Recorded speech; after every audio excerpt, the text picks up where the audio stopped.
దేవుడు అంటే నమ్మనోళ్ళ కంటే నమ్మేటోళ్ళు ఎక్కువ మంది ఉంటారు. అట్లా భక్తితోని కొందరు ఒక పొద్దులు ఉంటుంటారు, కొందరు దినం పూజలు చేస్తుంటారు, ఇంకొందరు జర్రంత టైం దొరికిన గుళ్ళ పొంట తిరుగుతుంటారు. భక్తిల మునిగి నిత్యం దేవుని సేవలనే ఉంటుంటారు. అట్లా ఇక ఒక అక్క దేవుని కొలుసుకుంటా నాకు నువ్వే దిక్కు, నువ్వు లేకుంటే నేను లేను అని ఏం చేసిందో మీరే చూడుర్రి. ఇంటికి పూల దండలు గిట్ల ఘనంగా కట్టిర్రు, గనుమ ముంగట్ల పూలతోని కమాన్ కూడా పెట్టిర్రు.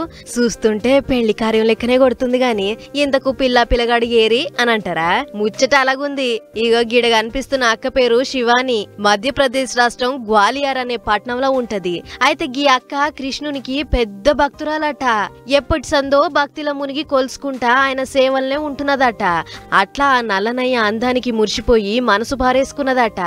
కృష్ణుణ్ణి తప్ప ఇంకెవ్వల్ని పెళ్లి చేసుకోను అని పట్టుబట్టి కూసున్నదట.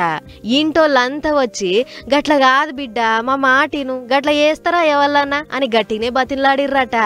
ఆయన కూడా అక్క తాను కృష్ణుణ్ణి తప్ప ఇంకొకరిని చేసుకోను అని మంకు పట్టుబట్టిందట. అట్లా ఇంటోళ్ళ మీద ఆఖరికి అక్క భక్తే గెలిచింది. చేసేదేం లేక ఇంటోళ్ళు దేవునితోనే లగ్గం చేస్తానికి పంచాంగాలు చూపించిర్రట. బుధారం నాడు ముహూర్తం మంచిగున్నదంటే ఇక శివాని అక్కను కృష్ణునికిచ్చి లగ్గం చేసిర్రు. ఇంటోళ్ళంతా ఇంటల్లుడు కావోతున్న కృష్ణయ్యకు అలా ఆచారం ప్రకారం బొట్టుగిన పెట్టి తంతు షురువు చేసిర్రు. దండలు మార్చుకున్నాక పిల్లగాడు ఫోటోలకు మంచిగా పోజులు ఇచ్చిర్రు. ఇక ఇచ్చంత్రమైన పెళ్లి చూస్తానికి అటు దిక్కు చుట్టాలు కూడా బానే వచ్చిర్రు. భజనలు చేసుకుంటా కీర్తనలు తీసుకుంటా పాటలు పాడిర్రు. పెద్ద మనుషులంతా దీవెనర్తులు పెట్టిర్రు. వచ్చినోళ్లకు కమ్మటి వంటలు గిన వండిచ్చిర్రట.